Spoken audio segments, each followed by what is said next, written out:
बिस्मिल्लाहिर्रहमानिर्रहीम। टेस्टी। जी हाँ, आज हम बहुत ही टेस्टी रेसिपी बनाएंगे जिसमें हम बहुत ही सेहतमंद अज्जा का इस्तेमाल करेंगे, जिसके इस्तेमाल से विटामिन डी की कमी पूरी हो जाएगी, पट्टे मजबूत होंगे, बाल चमकदार होंगे, दिल सेहतमंद हो जाएगा। शुगर पेशेंट के लिए ये बहुत अच्छी है। पोस्ट प्रेगनेंसी में भी आप इसे इस्तेमाल कर सकते हैं।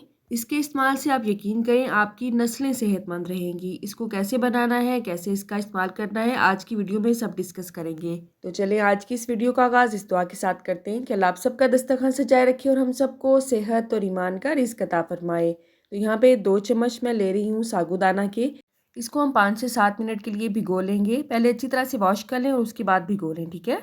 क्या साबूदाना दरख्तों पे ऐसे ही उगता है या इसे बनाया जाता है, इसके बारे में डिटेल वीडियो मैं आपके साथ पहले शेयर कर चुकी हूँ। उसका लिंक आपको मैं डिस्क्रिप्शन बॉक्स में दे दूँगी, ठीक है। अब यहाँ पे पैन में मैंने ले लिया है पानी। यहाँ पे भिगोया हुआ साबूदाना हम ऐड कर देंगे।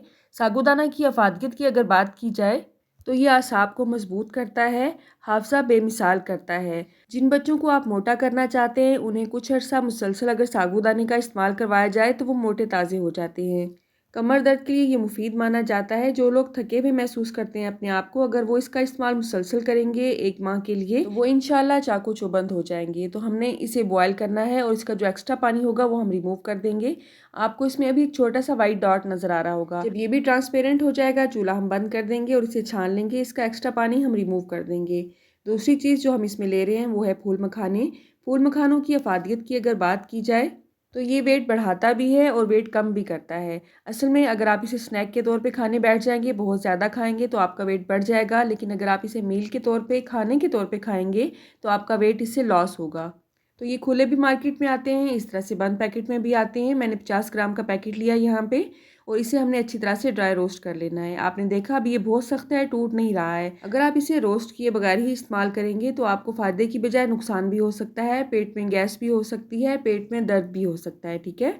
तो बहुत ही हल्की आंच पे इसे ड्राई रोस्ट किया जाता है, इतना कि 5 से 7 मिनट आपने इसे मुसलसल भूनना है चम्मच हिलाते हुए। उसके बाद ये परफेक्ट कंडीशन में आ जाता है। चाहे आप इसे वैसे ही खाएं, चाहे आप इसे ग्राइंड करके इस्तेमाल करें। तो आज की इस रेसिपी में हम इसे ग्राइंड करके इस्तेमाल करेंगे। 1% सर्विंग की अगर बात की जाए तो आपने 1 कटोरी से ज़्यादा एक दिन में इसे इस्तेमाल नहीं करना है, वरना आपका वेट बढ़ जाएगा इससे, ठीक है।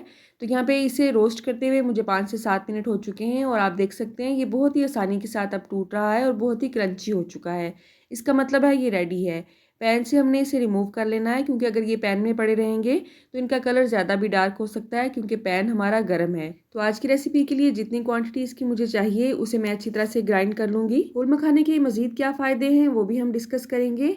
यहाँ पे मैंने पैन में दूध लिया है आधा किलो। जो साबूदाना मैंने बॉयल करके रखा हुआ था वो भी मैं इसमें ऐड कर दूँगी। आप देख सकते हैं इसकी ग्लेज़ काफ़ी हद तक कम हो चुकी है, लेकिन ख़त्म नहीं हुई है। असल में इसकी लेस की वजह से अक्सर लोग इसे पसंद नहीं करते हैं। अगर इस तरह से उबाल के आप इसे इस्तेमाल करेंगे तो आपको पता भी नहीं चलेगा कि आप साबूदाना खा रहे हैं और इसकी अफादियत से आप भरपूर फ़ायदा उठाएंगे। तो यहाँ पे मैंने साबूदाना ऐड कर दिया है। 2 से 3 दाने आपने इलायची के ऐड कर देने हैं और अच्छी तरह से इसे मिक्स करेंगे। अगर आप वैसे ही इसे छोड़ देंगे तो ये नीचे से जल भी सकता है। इसके अलावा जो चीज़ हमने इसमें ऐड करनी है वो है गुड़। आप चाहें तो इसमें चीनी भी ऐड कर सकते हैं, आप चाहें तो इसमें गुड़ शक्कर कुछ भी ऐड मत करें, ये वैसे भी बहुत टेस्टी लगता है। सर्विंग के वक्त अपनी टेस्ट के हिसाब से आप इसमें शहद भी ऐड कर सकते हैं, वो ज़्यादा हेल्दी होता है, ठीक है।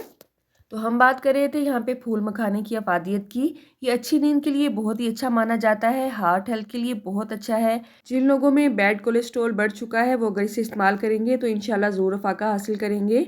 शुगर पेशेंट के लिए ये बहुत ही मुफीद है। इसके अलावा एंजाइटी और डिप्रेशन के जो मरीज़ हैं वो इसे इस्तेमाल करें तो ज़रूर अफाका होगा उन्हें। हड्डियों को मजबूत करने में बहुत अहम किरदार अदा करता है। जो लोग ख़ास तौर पे घुटनों के पेशेंट हैं, घुटनों में उन्हें दर्द रहता है, अगर वो फूल मखाने का इस्तेमाल करते हैं बाकायदगी के साथ 1 हफ़्ता तो इंशाल्लाह वो ज़रूर अफाका पाएंगे।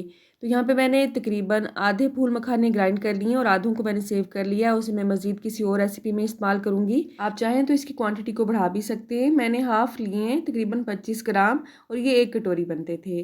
किशमिश मैंने ऐड किया है। किशमिश को मैंने भिगो दिया था अच्छी तरह से धोने के बाद। आप अपनी पसंद से कोई भी ड्राई फ्रूट्स इसमें ऐड कर सकते हैं, जैसे कि बादाम वगैरह। अब इसे अच्छी तरह से हमने पकाना है। आपकी मर्ज़ी, आप इसे पका के गाढ़ा करें या इसमें चिया सीड ऐड कर दें। चिया सीड क्योंकि बहुत ही छोटे दाने नज़र आते हैं, लेकिन फूल के ये अपनी क्वांटिटी से डबल हो जाते हैं और जिस चीज़ में भी आप इसे ऐड करते हैं वो अच्छी खासी थिक हो जाती है। चिया सीड के बारे में एक डिटेल्ड वीडियो मैंने आपके साथ पहले भी शेयर की है। चिया सीड में और बेसल सीड यानी कि तुख्मे बलंगा में क्या फ़र्क है, उसके बारे में भी वीडियो डिटेल से आपके साथ शेयर कर चुकी हूँ मैं।